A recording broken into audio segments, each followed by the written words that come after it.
Real world के मुअज़्ज़िज़ दोस्तों, ज़मीन की तारीख बड़ी अजीबोगरीब है और इंसान अब तक पूरी कोशिश के बावजूद इस ज़मीन पर मौजूद अजीबोगरीब असरार और रमूज के बारे में पूरी तरह नहीं जानता। ऐसी एक चीज के बारे में आज हम आपको बताने जा रहे हैं। इंडोनेशिया के 2000 से जायद जज़ायर में दो जजीरे ऐसे भी हैं जो वाज़े तौर पर ज़मीन की तारीख के अलमबरदार हैं। हम बात कर रहे हैं इंडोनेशिया के जजीरे बाली और लोम्बोक। इन दोनों जजीरों के दरमियान एक ऐसी नजर न आने वाली लाइन है जिसे कोई इंसान तो पार कर सकता है, लेकिन ना तो कोई परिंदा पार कर सकता है और ना ही कोई जानवर। यहाँ तक कि इन दोनों जजीरों के दरमियान मौजूद समुद्री मछलियां भी इस लाइन को पार नहीं करती।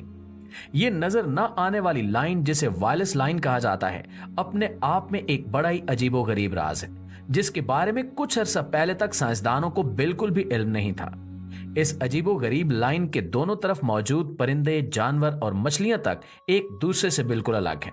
आज की इस वीडियो में हम आपको बताएंगे कि इस लाइन के अंदर ऐसा कौन सा राज छुपा हुआ है जिसकी वजह से दुनिया का कोई भी जानवर, चाहे वो हवा में उड़ता हो, जमीन पर चलता हो या समंदर में रहता हो, इस लाइन को पार क्यों नहीं कर सकता। इसके साथ साथ हम आपको इस लाइन को दरियाफ्त करने वाले साइंसदान के बारे में भी बताएंगे कि उसने कैसे इस अजीबोगरीब लाइन को दरियाफ्त किया।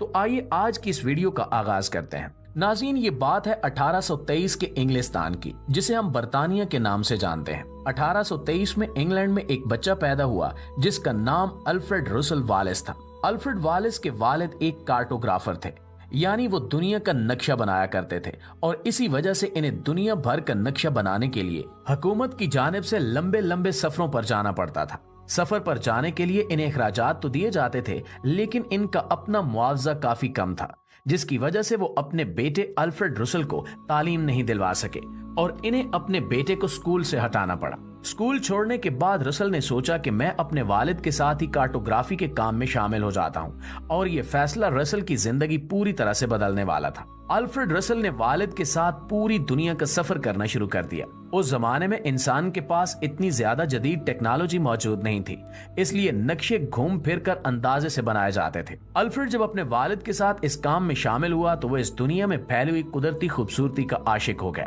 उसकी आदत थी कि वो जब भी किसी नई जगह पर जाता तो वहाँ की जमीन, पौधे और जानवरों के साथ साथ वहाँ की आबो हवा के बारे में मुकम्मल तफसील से अपनी डायरी में लिखा करता था। जब अल्फ्रेड वालेस जवान हो गया तो वो अपने वालिद के साथ जाने की बजाय अकेला ही इस तरह की मुहिम्मात पर जाने लगा। इसे हुकूमत की तरफ से वजीफा भी मिला, जिसे इस्तेमाल करते हुए इसने पूरी दुनिया के सफर का प्रोग्राम बना लिया। दुनिया के सफर पर निकलने के बाद अल्फ्रेड जब सिंगापुर पहुंचा तो वहां से इसने इंडोनेशिया का रुख किया। तो उस वक्त इंडोनेशिया एक मुल्क नहीं था, बल्कि ये इलाका मलाका जज़ायर के नाम से मशहूर था। मलाका के इन जज़ायर की सैर करते हुए अल्फ्रेड जब मौजूदा इंडोनेशिया के जजीरे बाली में पहुंचा तो वो यहाँ की कुदरती खूबसूरती और जानवरों से इश्क में मुब्तला हो गया। इसे यहाँ की कुदरती खूबसूरती, परिंदे और दीगर जानवर बेहद पसंद आए और इसने तफसील से हर एक चीज का अपनी डायरी में जिक्र किया। बाली में मौजूद टाइगर्स, डायनासोर्स यानी गैंडे, हाथी, तोते, वुड पिकर यानी हुदहुद और इस तरह के दीगर जानवर और परिंदे अल्फ्रेड को बहुत ज्यादा प्यारे लगे। जब उसने बाली का नक्शा मुकम्मल कर लिया और यहाँ की तमाम चीजें अपनी डायरी में लिख लीं, तो वो एक कश्ती में सवार होकर यहाँ से 35 किलोमीटर दूर दूसरे जजीरे लोम्बोक की जानिब रवाना हो गया। जब अल्फ्रेड लोम्बोक पहुंचा तो वो यहाँ पर मौजूद जानवर और परिंदे देखकर हैरानो परेशान हो गया। इसके साथ साथ इसकी टीम भी दोनों जजीरों में इतना बड़ा फर्क देखकर बहुत परेशान हुई। सिर्फ 35 किलोमीटर का फासला होने के बावजूद लोम्बोक का जजीरा बाली से बिल्कुल मुख्तलिफ था। यहाँ पे न टाइगर्स थे, न हाथी और न ही डायनासोर्स, और न ही वैसे परिंदे जैसा कि वो बाली में देखकर आया था।